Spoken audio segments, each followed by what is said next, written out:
From the newsroom at news.com.au. Hi, I'm Lexi Cartwright. And I'm Andrew Bucklow. And this is the latest from the newsroom. It's Wednesday, the 3rd of February. We start overseas this morning, and in some sad news, UK war hero Captain Sir Tom Moore has died from COVID-19.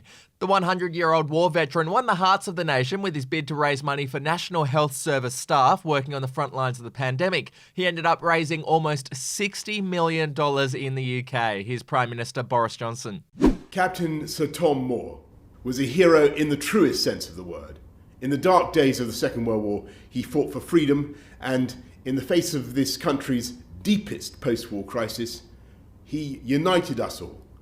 He cheered us all up, and he embodied the triumph of the human spirit. He became not just a national inspiration, but a beacon of hope for the world. Back home now, and at least 59 homes have been lost as a bushfire continues to burn out of control east of Perth.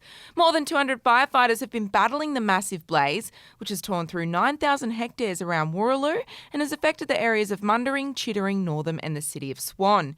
Conditions are expected to be favourable for firefighters this morning, but they're worried that will change after lunch. To travel news now, and Virgin Australia will suspend all flights to New Zealand, Bali and Fiji until at least June 19. Virgin's decision comes after the federal government decided to halt the travel bubble with New Zealand after the detection of a locally acquired case of COVID-19. Meanwhile, industry insiders have warned 60% of tourism businesses will go bust unless the federal government throws a financial lifeline to the sector after the expiration of the JobKeeper program in March. Alrighty, to showbiz now, and Marilyn Manson has hit back at abuse allegations. Earlier this week, his ex, Evan Rachel Wood, claimed the singer horrifically abused her for years and brainwashed and manipulated her into submission. Whoa.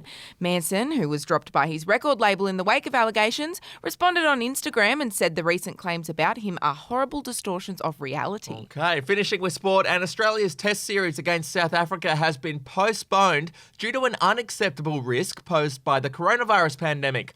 Cricket Australia pulled the pin on the 3-test series, but Cricket South Africa was less than impressed. The organisation released a slightly bitchy statement saying the stance taken by Cricket Australia is regrettable and will have a serious impact on the sustainability of the less wealthy cricket-playing nations. That's it for this episode of From the Newsroom. We'll be back with another update in the Arvo. Your update from news.com.au.